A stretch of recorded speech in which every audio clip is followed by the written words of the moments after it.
Hello दोस्तों, मैं हूं रवि जैन और इस वक्त मेरे साथ मौजूद हैं मनोज बाजपेयी। मनोज सर, बहुत बहुत स्वागत है। जो अब डिस्कवरी प्लस के लिए लेकर आए हैं एक डॉक्यूमेंट्री फिल्म जिसका नाम है secrets of Sinauli, discovery discovery of the century. और भारत के इतिहास को किस तरह से बदला गया है इस डॉक्यूमेंट्री फिल्म में दिखाने की कोशिश होगी। मैं आपसे जानना चाहूंगा कि इस फिल्म को बनाने की और क्या वजह थी और क्या कुछ आप दिखाने की कोशिश करने वाले हैं इस डॉक्यूमेंट्री फिल्म के जरिए। अब सबसे पहली बात तो जिस व्यक्ति का नाम इससे जुड़ा है वो न सिर्फ मेरे बहुत अच्छे दोस्त हैं, बहुत ही one of the best directors हैं, हमारे बहुत बड़े निर्देशकों में से एक हैं नीरज पांडे जी। वो और उनकी कंपनी के सारे लोग, ये सब मेरे परिवार के तरीके से हैं। 10 साल से जो हमारा संबंध शुरू हुआ था वो आज तक 6 फिल्में हम लोग साथ 6 काम कर चुके हैं और अब तो काम करना जैसा लगता भी नहीं है उनके साथ। तो जब उनकी तरफ से ये ऑफर मुझे आया था कि इसको एंकरिंग करने के लिए, तो 2 चीजों को लेके एक्साइटेड था। एक तो नीरज पांडे इससे जुड़े हुए थे, तो दूसरा कारण ये था कि सनौली के बारे में मैंने पढ़ा हुआ था, क्योंकि जो गांव की खबर आई थी कि गांव वालों को कुछ सामान मिले थे जिसको आर्टिफैक्ट्स कहते हैं, उनको खेती करते वक्त, और उसको उन्होंने खजाना मान करके जो जिसको जिसको मिला लेके के भाग गए थे। बहुत सारे सामान अभी भी मिले नहीं है आर्कियोलॉजिकल सर्वे ऑफ इंडिया को, बहुत सारा जो है कुछ मिला। तो ये जो न्यूज आर्टिकल था उसके बाद कई साल के बाद जो है नीरज पांडे जी का ऐसा फोन आया और ये भी पता चल चुका था मुझे कि कोई ये डॉक्यूमेंट्री बना रहे हैं ऐसी कोई एक्सकेवेशन साइट पे। तो मैं काफी उत्सुक था और जाहिर सी बात है जानने के लिए उत्सुक था। एक हिस्ट्री का स्टूडेंट रहा हूं मैं, हिस्ट्री में मैंने ग्रेजुएशन किया हुआ है, तो उस लिहाज से भी बहुत ज्यादा उत्सुकता थी कि ये क्या है एक्सकेवेशन, क्या ऐसा मिला, उसका नतीजा क्या निकल रहा है। लेकिन जो तथ्य जो मैंने पढ़े, जो एंकरिंग करने के लिए, और जो चीजें सामने लोगों के आने जा रही हैं, वो आपको चौंका देंगी, वो हैरान कर देंगी। क्योंकि ये 4000 साल पहले की बात है और 4000 साल पहले मतलब कि आपकी जितने सारी जो अभी तक की खोज थी वो सबको, बहुत सारे तथ्यों को, बहुत सारी खोज को ये गलत भी साबित करने वाला है। बहुत सारी नई चीजें पता चलने वाली हैं। तो ये अपने आप में एक बहुत ही शिक्षाप्रद भी होता है। एक्टर हूं तो एंकरिंग करने में मुझे मजा आता है। इसके पहले मैं डिस्कवरी के साथ में मैंने कोविड पे किया था जी। और वो भी सबसे पहला काम मैंने जो लॉकडाउन के दौरान किया था वो ये डॉक्यूमेंट्री थी कोविड की, तो वो हमेशा मुझे याद रहेगी। तो डिस्कवरी के साथ भी एक नया एसोसिएशन, दूसरा काम अपने आप में मेरे लिए बहुत बड़ा गर्व का विषय है। जी, बहुत सारी चीजें जुड़ी होती हैं जब आप कोई काम करते हैं। नीरज, क्या वो बात थी कि आपको लगा कि ये डॉक्यूमेंट्री फिल्म बनाई जाए, भारत के इतिहास को एक अलग, भारत के इतिहास का एक अलग पहलू दिखाया जाए, किस तरह से भारत के इतिहास को बदलने की कोशिश की गई है, इस ट्रेलर से ये समझ में आ रहा है, ये दिखाने की कोशिश है। मैं आपसे जानना चाहूंगा कि इस फिल्म को बनाने की और क्या वजह थी और क्या कुछ आप दिखाने की कोशिश करने वाले हैं इस डॉक्यूमेंट्री फिल्म के जरिए। सनौली डिग जो है वो तकरीबन 4000 साल पुराना है। ये एक डिग है जो एएसआई और उनके टीम मेंबर्स ने एक्सकवेट किया।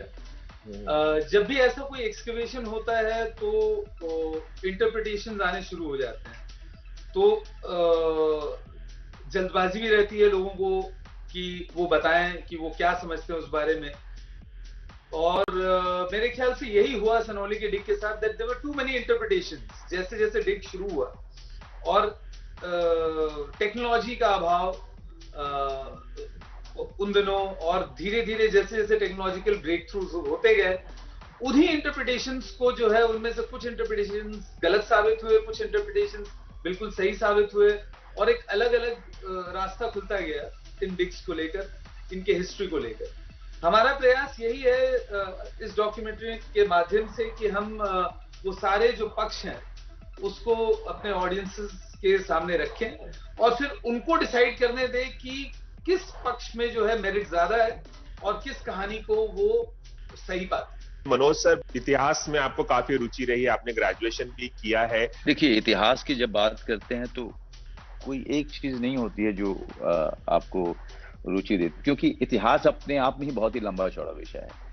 उसमें प्राचीन भारत हुआ, मध्यकालीन भारत हुआ और आधुनिक भारत हुआ, और सारे जो ये विषय हैं, ये इन सब में बड़ी कमाल की अपनी जो विकास का और जो मानव विकास का एक अजीब सा दौर रहा है, जिसमें प्राचीन भारत के इतिहास में जो खुदाइयाँ हुई हैं और जो हमारे आर्कियोलॉजिकल सर्वे ऑफ इंडिया के मेहनत का पता चलता है आपको, और खास करके आर्कियोलॉजिकल सर्वे ऑफ इंडिया आज के दौर में एक बहुत ही गर्व का विषय है हर भारतीय के लिए। ये सीरीज, ये जो फिल्म आपने बनाई है, इसके जरिए क्या आपको लगता है कि जो दर्शक हैं जो इस फिल्म को देखेंगे, उनमें एक नई भारत को देखने की एक नई दृष्टि उत्पन्न होगी, एक नए नजरिए से भारत को देख पाएंगे, उसके इतिहास को समझ पाएंगे?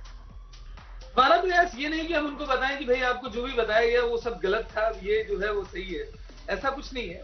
आपको ये समझने की जरूरत है कि मतलब ह्यूमन रेस जो है वो जब भी एक जगह जाता है तो वो चाहता है कि वो इतिहास को ओन करे। यही हमारी, this is a primary trait of any human race, human civilization or whatever you want to call it. Now, the ASI, the Archaeological Survey, ये डॉक्यूमेंट्री, इसका प्रयास ये है कि भाई वो एक टाइमलाइन जो है वो आपके सामने रखे कि भाई ये बताया गया था, लेकिन अगर आप और समय और उस समय के पास जाएंगे, 4000 साल पीछे जाएंगे, आज के हमारे कार्बन डेटिंग, हमारे जो टेक्नोलॉजी, डीएनए टेस्टिंग वगैरह, इन सब के थ्रू तो आपको पता चलेगा कि मतलब भाई यहाँ पे कहानी को थोड़ा थोड़ा मड़ोड़ा गया और वास्तविकता कुछ और थी। तो इस पूरे डॉक्यूमेंट्री का प्रयास यही है कि वो आपके सामने ये सारे पहलू जो हैं वो रखें और उसके बाद आप डिसाइड करें कि आपको कौन सा बिलीव करना है। और मेरी तो गुजारिश है हर भारतीय से जो हमें सुन रहे हैं कि अपने बच्चों को ले जा करके इन सारे साइट्स पे जाएं और समझें और इतिहास को, अपने जमीन के इतिहास को, अपने देश के इतिहास को समझने की, जानने की कोशिश करें। पढ़ना एक अलग बात होती है, लेकिन जब आप साइट पे जाते हैं, जब आंखों से देखते हैं, उसके रूबरू होते हैं, तो वो जल्दी आपके दिमाग में चीजें बैठती हैं।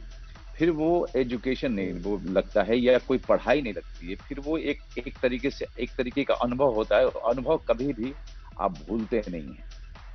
तो अगर आप सच में चाहते हैं कि आपके बच्चे जाने अपने इतिहास के बारे में, तो उन सब साइट्स पे जितने भी हैं वहाँ उनको लेके जाने की कोशिश कीजिए। और जो सिनौली पे हमारी डॉक्यूमेंट्री आ रही है उसको जरूर देखें, क्योंकि वो अनुभव भी कमाल विचित्र होने वाला है और ऐसे ऐसे तथ्य आपके सामने आएंगे कि आपकी आंखें खोल देंगे। नीरज, मनोज बाजपेयी के साथ आपका एक खास नाता रहा है, ये 5वां कोलैबोरेशन है। आप पहले 4 फिल्में उनके साथ कर चुके हैं, स्पेशल 26 हो, नाम शबाना हो, अय्यारी हो, 7 उचक्के हो, आपने काफी काम किया है, डायरेक्ट किया है उन्हें। इसे आप प्रोड्यूस कर रहे हैं, जिसमें मनोज बाजपेयी एक सूत्रधार के तौर पर काम कर रहे हैं। आपने उन्हें सूत्रधार के तौर पर, आपको क्यों लगा कि मनोज बाजपेयी इस कहानी को बहुत अच्छे से बयां कर पाएंगे एक सूत्रधार के तौर पर? कुछ बताएं इसके बारे में। सबसे पहले तो आप जिसके साथ काम करना एंजॉय करते हैं, जो उनके प्रतिभा के बारे में तो हम सब जानते ही हैं, उनके साथ काम करने में मजा आता है। इसलिए हम चाहते हैं कि भाई जहां उनके टैलेंट को, जहां उनके साथ कुछ एक्सप्लोर किया जा सके, वर्क अपॉर्चुनिटीज, वो जरूर किया जाए। He is an integral part of our company. So when this documentary came our way और हमें एक सूत्रधार की जरूरत थी, तो एक जो इनहेरेंट ट्रेट है मनोज जी की, वो ये है कि वो कहानियां बहुत अच्छी बताते हैं। तो उनको वो, because he is trained in theatre, तो एक छोटे से कोई छोटा वारदात हो उसको भी वो बहुत बहुत अच्छे से बता पाते हैं। जैसे कि आपने कहा कि ऐसे ऐसे तथ्य सामने आएंगे जो लोगों की आंखें खोल देंगी। मैं जानना चाहूंगा, क्या ये फिल्म करते हुए, डॉक्यूमेंट्री फिल्म करते हुए, आपके सामने आप भी काफी चौंके थे जो तथ्य आपको पता चले, जो जानकारी आपको मिली 4000 साल पहले भारत के इतिहास को लेकर? जी, जी, बिल्कुल। हम एक खास तरीके के समय तक के हमारे पास में खुदाइयाँ थी और अब हम बहुत सारी चीज़ों को चूँकि उसका आपके सामने तथ्य नहीं होते हैं, तो मानव जाति जल्दी उसको स्वीकार करने को तैयार नहीं होती, जब तक सामने-सामने ना हो। लेकिन जब 4000 साल पहले की बात होती है, कई सारी सभ्यताओं के बहुत पहले की बात होती है और वहाँ के कुछ तथ्य आपके सामने आते हैं, तो ज़ाहिर-सी बात है कि जितनी सारी चीज़ें जो पढ़ी हैं, जितनी धारणाएँ हैं, जितने विचार हैं, सब गलत होने शुरू हो जाते हैं। और अभी ये खुदाई अभी कई सालों तक जाने वाली है, कई सारे तथ्य और सामने आएँगे, कई सारे विचारक और इतिहासकार इस पे और जुड़ेंगे, वो अपने-अपने तरीके से इस पे अपनी खोज करेंगे। अब सिनौली एक तरीके से सिनौली पे सिर्फ शुरुआत हुई है, इसका अंत कहाँ जाके होगा आपको ही पता नहीं। मनोज सर, मैं आपसे ये भी जानना चाहूंगा कि अगर इतिहास पुरुषों की बात की जाए, भारत के इतिहास पुरुषों की बात की जाए, भले वो महात्मा गांधी हो, सरदार पटेल हो, जवाहरलाल नेहरू हो, या तमाम जिन्होंने आजादी की लड़ाई में हमें आजादी दिलाने में मदद की। देखिए, आजादी की लड़ाई कोई एक दिन में लड़ी नहीं गई थी। आजादी की लड़ाई कई वर्षों तक चली थी और उसमें अलग-अलग समय पे अलग-अलग महापुरुषों ने अपना योगदान दिया और जिसके कारण हम एक आजाद भारत, एक स्वतंत्र भारत के हम नागरिक हैं। लेकिन जिस व्यक्ति ने मेरे पूरे जीवन को बहुत बड़े स्तर पे प्रभावित किया है, वो श्री महात्मा गांधी जी हैं। मुझे लगता है कि उनकी किताबों को, उनके विचार को, उनकी जीवनी को न सिर्फ पढ़ना चाहिए बार-बार, बल्कि अपने बच्चों को उनके परवरिश का, उनके संस्कार का हिस्सा बनाना चाहिए। अगर हम शांतिपूर्ण विश्व, शांतिपूर्ण देश, एक संस्कारी देश, एक देश जिसके अपने नैतिक मूल्य हों, उसके लिए एक देश जहाँ पे हर बच्चा जब बड़ा हो तो किसी न किसी एक बड़े विचार के साथ बड़ा हो, इसके लिए महात्मा गांधी जी को बार-बार पढ़ना बहुत ही जरूरी है। तो सर, क्या ऐसा माना जाए, जैसे कि आपने महात्मा गांधी के बारे में बताया, तो क्या ऐसा माना जाए कि अगर उनका किरदार आपको निभाने का मौका मिले पर्दे पर, तो आप जरूर निभाएंगे? ये मेरे लिए एक बहुत बड़ी बात होगी, गर्व का विषय होगा। जो भी व्यक्ति, जो भी कलाकार, जिसको भी आज तक मौका मिला है, चाहे वो मंच पे या सिनेमा में या टेलीविजन सीरीज में, मैं जानता हूं कि वो उनकी भूमिका करते हुए उनका जीवन कितना बदला है, ये भी हम सबके सामने है। ये उनके साक्षात्कार उन अभिनेताओं के इंटरव्यूज के जरिए हमें पता चले। जितना आप उनको पढ़ेंगे, जैसा मैं कहता हूं कि बहुत बड़े योगी रहे परमहंस योगानंद जी, अपने ऑटोबायोग्राफी योगी में उन्होंने गांधी जी पे एक पूरा चैप्टर लिखा है और उनको भी एक बहुत पहुंचे हुए योगी से भी बड़े का दर्जा दिया है। तो आप समझ सकते हैं कि महात्मा गांधी जी किस तरह के व्यक्तित्व रहे, किस तरह की शख्सियत रहे और किस तरह के आंदोलनकारी और योगी का रूप में जीवन बिताया था उन्होंने। Thank you Ravi. चलिए मनोज बाजपेयी जी, एबीपी न्यूज से बात करने के लिए बहुत बहुत शुक्रिया। हम चाहेंगे कि तमाम लोग ये डॉक्यूमेंट्री फिल्म देखें और सूत्रधार के तौर पर आपके काम की सराहना भी हो। एबीपी न्यूज से बात करने का बहुत बहुत शुक्रिया। Ravi Jain, ABP news. Thank you Ravi. Thank you sir, all the best. Thank you sir.